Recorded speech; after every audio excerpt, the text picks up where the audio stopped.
I'm Dennis Sinyolo, Senior Coordinator for Education and Employment at Education International. EI is the global union federation representing 32.5 million teachers and education support personnel in more than 170 countries from early childhood to university. In line with UN conventions, international humanitarian law and labor standards, we urge the United Nations member states to protect refugees and migrants' fundamental freedoms and human rights, including the right to education. We need to fight human wrongs and promote human rights. We therefore welcome the current draft outcome document for the September 19th UN high-level meeting on the large movement of refugees and migrants' efforts to put human rights at the center of global governance of the refugee and migration phenomena.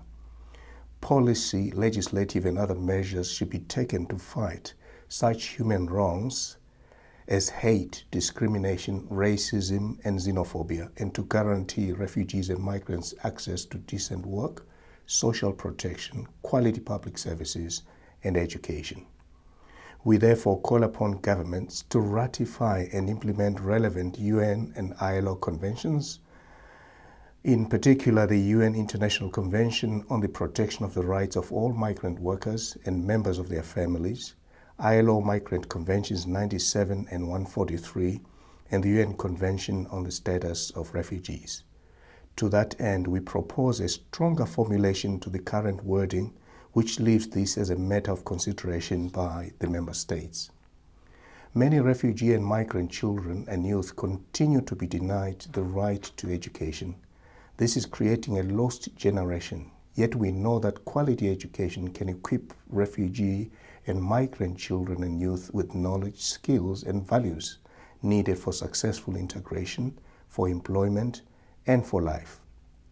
Quality education promotes such critical values as intercultural understanding, global citizenship, human rights, and democracy.